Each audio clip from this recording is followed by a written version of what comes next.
Welcome to the Pana History Museum. We're located at 38 Oak Street, Pana, Illinois. My name is Mike Cross. Today is April 16th, 2022. We have the good fortune of having Mr. Steve Clark here to talk to us about his Centennial Farm just southeast of town. Steve is an accomplished artist, musician, songwriter, and woodworker, and a man of many other talents. Steve, welcome. Thank you for sharing your stories and a few songs with us today. Thank you, Mike. It's my pleasure to be here. All righty. Well, we have a few questions we'd like to ask you. What exactly is a Centennial Farm?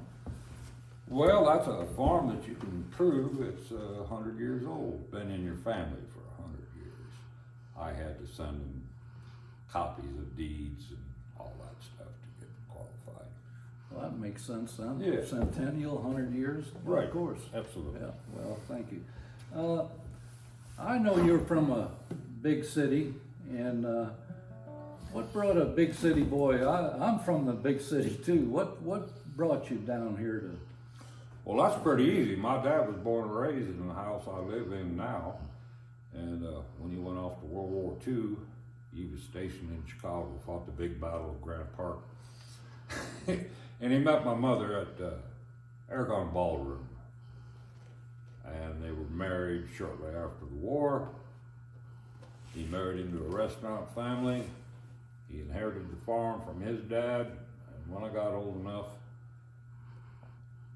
we split and came back to Herrick, Okanee. We came back to the family farm. It laid there vacant for 20 years, but it was his. We all decided to move down. I know you told me a story about how your great-grandfather acquired that farm. Could you share that with us? Oh yeah, my great-grandfather George was a decorated Civil War veteran, and he was at Gettysburg and Shiloh and Sherman's March to the Sea, and I don't know how he survived it, but he did. Wow.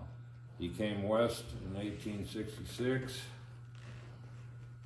married in Michigan, married a Chamberlain, which is a very common name down where I live now, and got a farm from the government, the veterans grant.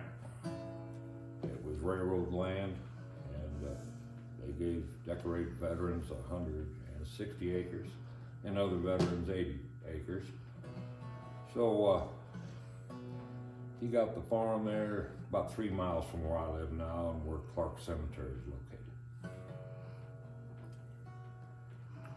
How was it then? It was just prairie land back then, wasn't it? A little bit of timber? Pretty much. There was some civilization in Illinois.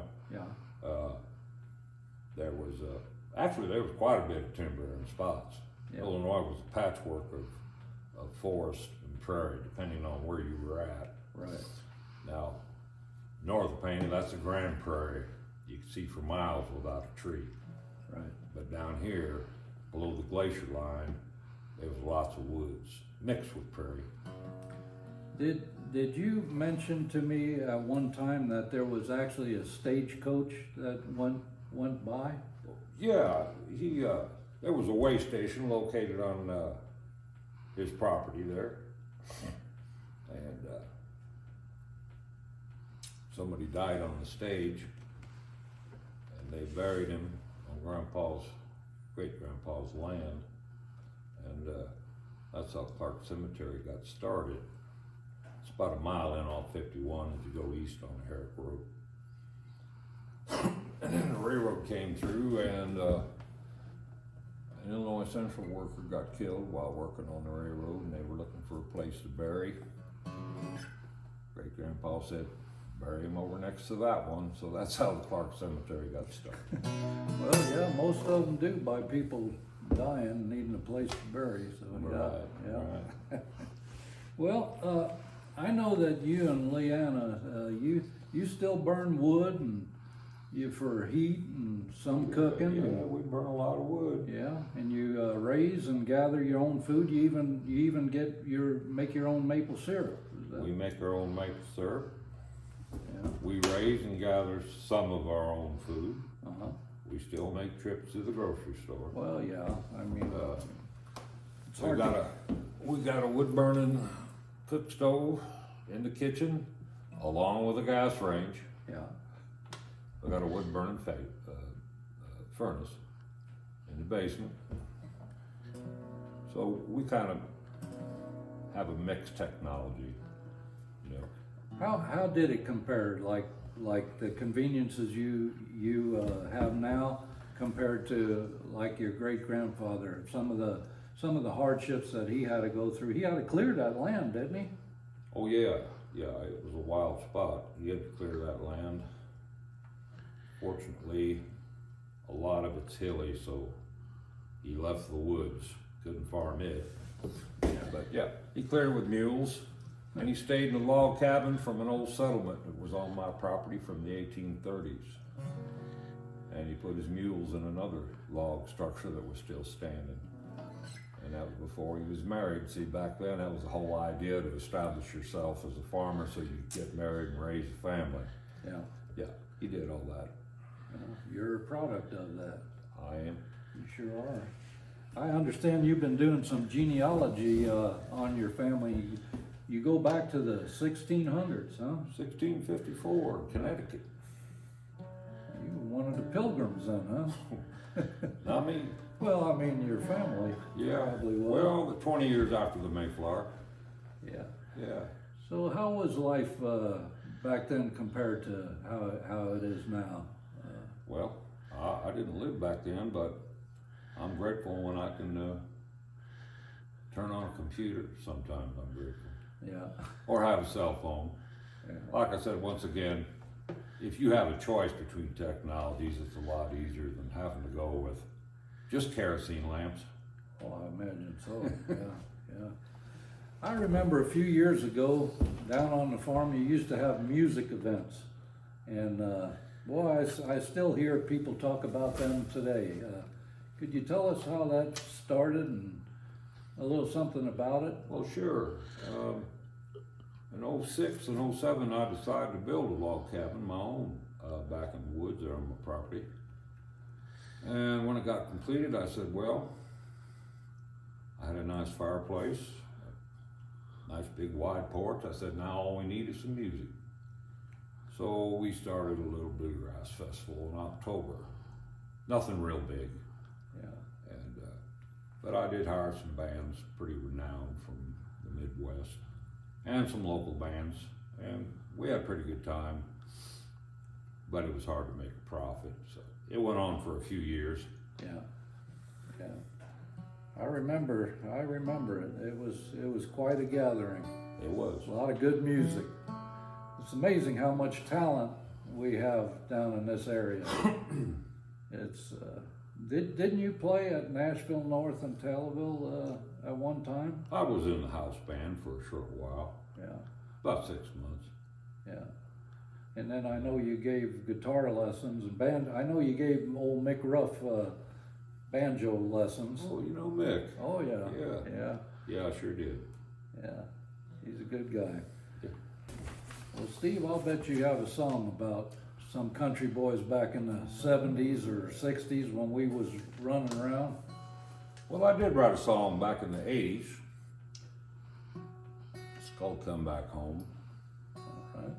And the first couple of verses are about lifestyle of people in the late 60s, early 70s.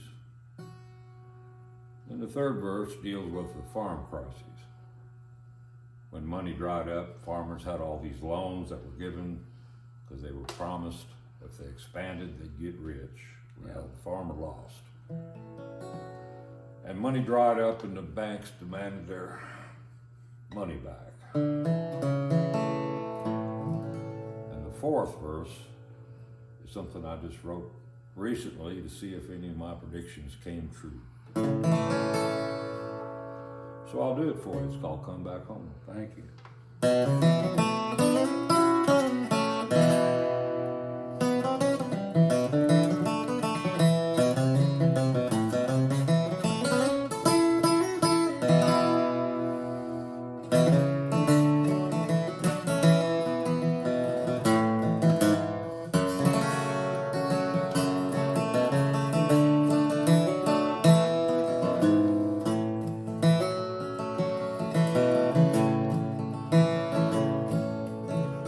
Pickup trucks and cars driving past my home place, coming from the sale just down the road.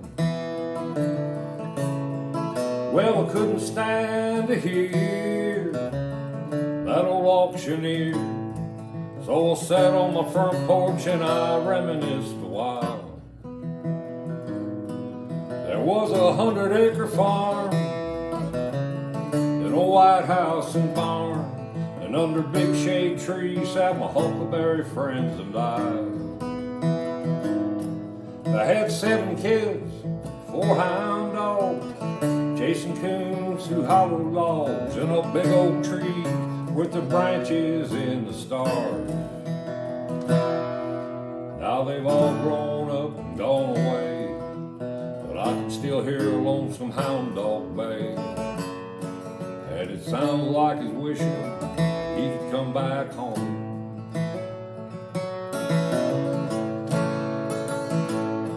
It's been 4 months since I sailed, all my pleasant memories failed. The loggers took the trees and the dozers took the house.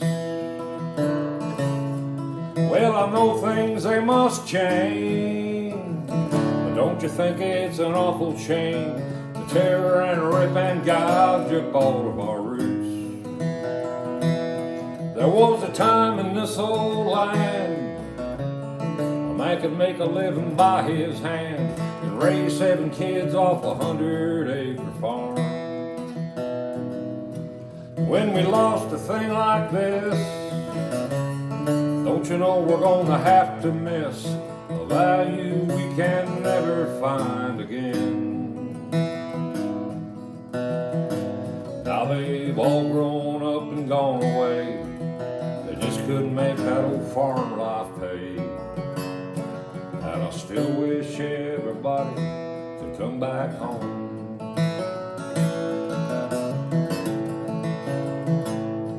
Well, I'd like to save my home, but it'd take more than a loan. A fair price for my crops just might help. Well, the schools and farms and towns, we'll see them all go down, and there won't be any place left for us to go. Now the small farms are selling out, and the future of the country is sure in doubt. And I still wish everybody could come back home.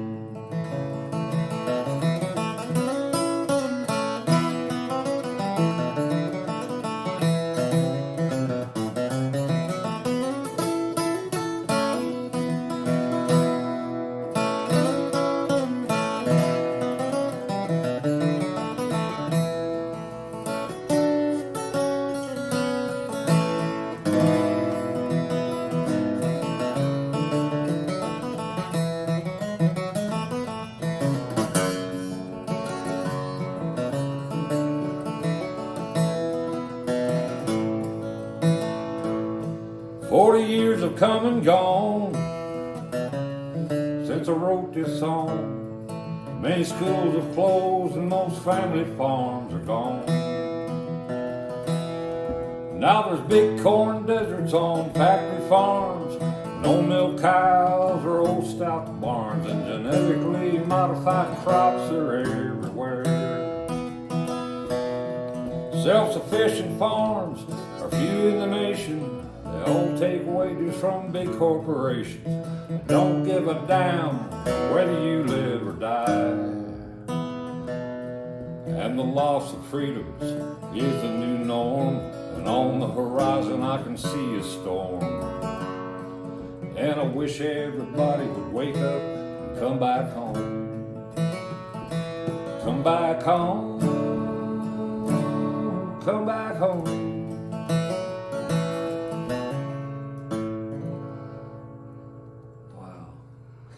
Thank you. I like that. Yeah, we'll try pulling this one.